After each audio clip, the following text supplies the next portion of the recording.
Hey guys, it's Thadya and this is my 2001 Integra the Crosser. So today I'm going to be doing a valve cover swap and a valve adjustment. Now the valve cover should come right off.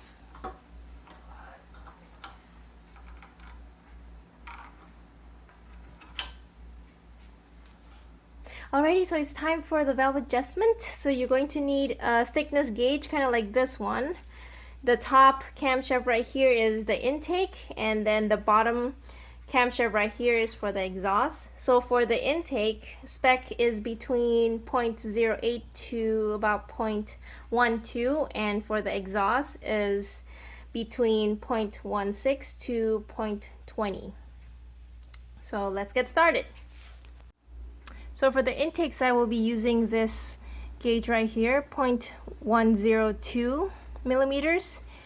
And as you can see, this one right here is at TDC, top dead center. So what you're gonna do is you're gonna use this gauge and going between the camshaft and the rocker to see if there's any resistance, if it's too tight or too loose.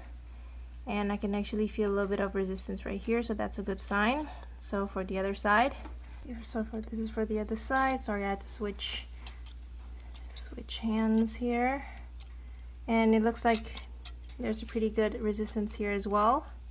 So it's still within spec, so I'm not gonna do anything on the intake side for now. Okay, so let's look at the exhaust side now. So this right here is close to TDC, top dead center, so I'm going to be using this gauge right here, 0.178 millimeter, to measure the clearance. So you're going to go in between the camshaft and the rocker.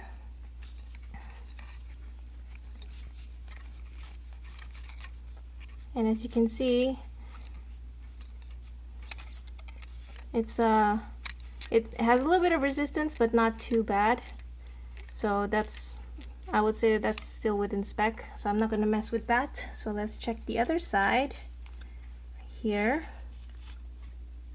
and looks like the same thing. It has a little bit of resistance, but not too tight or too loose, and I would say that that's within spec too.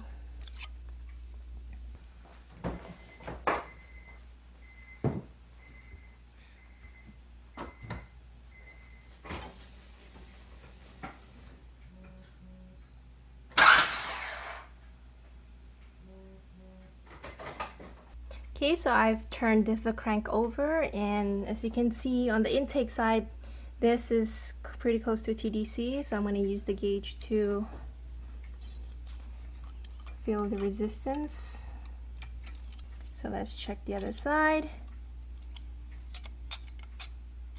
Again, it's not too tight or too loose. I can feel a little bit of resistance, so I'm actually okay with that, and it's still within spec, so I am not going to do any adjustment on that. Okay, so now for the exhaust side, as you can see, this one right here is close to TDC, and it slides through pretty easily, but with a little bit of resistance, so I'm actually okay with that. Still within spec. So now let's do the other side right here, and same thing again. Slides through pretty easily, but at the same time still has a little bit of resistance right there. So it's still within spec. One thing that I forgot to mention is how I keep track of which valves I already done. So this is how I keep track of it. So just now we did cylinder 3 valves on the intake side and cylinder 2 on the exhaust side right here. The valves on the exhaust side. So now we just need to finish doing the valves on cylinder 1 and cylinder 4. So let's get to it. Okay, so I've turned the crank again, and now this right here is close to TDC. So I can easily get the gauge through here, but there's still a little bit of resistance, so I'm okay with that. So now on this side,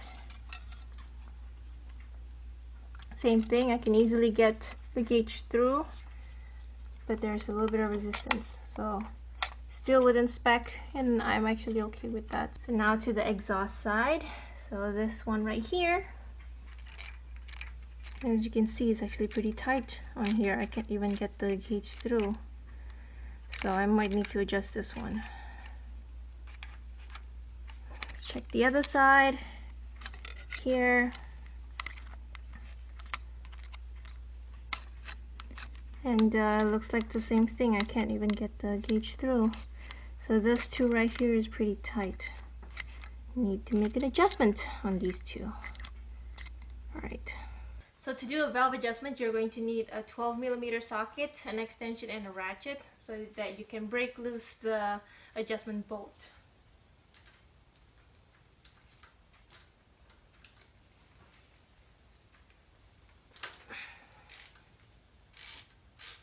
So after you loosen the adjustment bolt, you're gonna need this special tool right here that is specifically designed to do valve adjustments. So this tool goes over the adjustment bolt like that, and then you're gonna use the flathead either left to loosen it, or you'll go right to tighten it. So I'm trying to loosen it, so I'm gonna turn it counterclockwise just by a little bit, and then you're going to use this tool to actually spin and tighten the bolt like that. So it's tightened right now, and then after that I'm going to check the clearance once again. Okay, so this is after adjustment, and we're going to use this gauge right here to check the clearance. And as you can see now, the gauge would actually go all the way through, unlike before, and with a little bit of resistance. And now we're gonna do this side.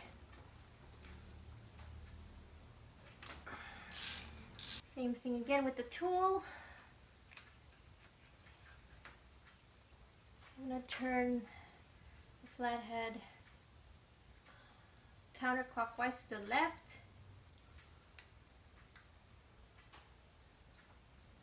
Like that. As you can see, now the gauge is able to go all the way through with a little bit of resistance, so I'm happy with that. Now you have to torque the adjustment bolt down to 18 foot-pounds.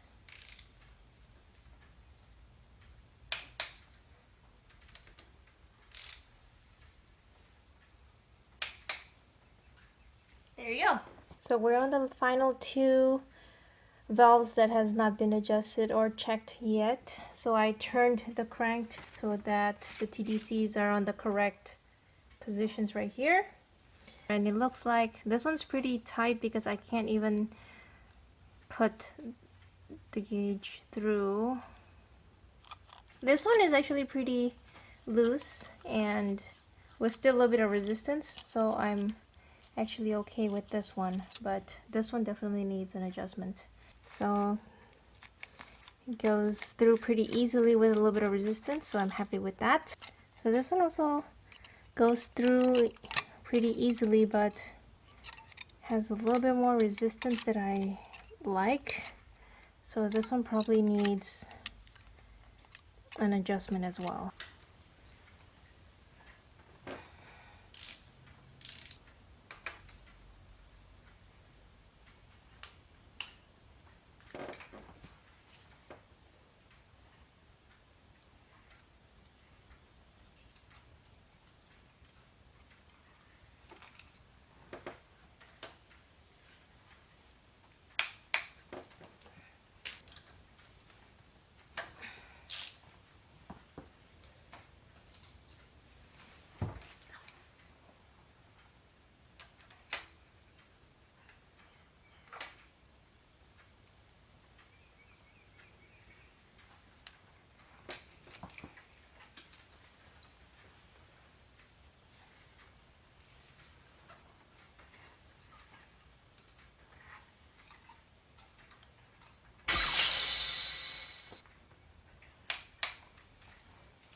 So now before you can put the valve cover back on, you're going to need to scrape off any Honda bonds that might be on the head, on where the valve cover goes onto with a pick or your fingernails.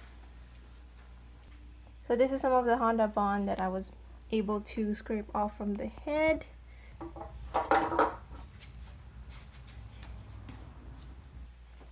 Now I'm just going to check all of them last time.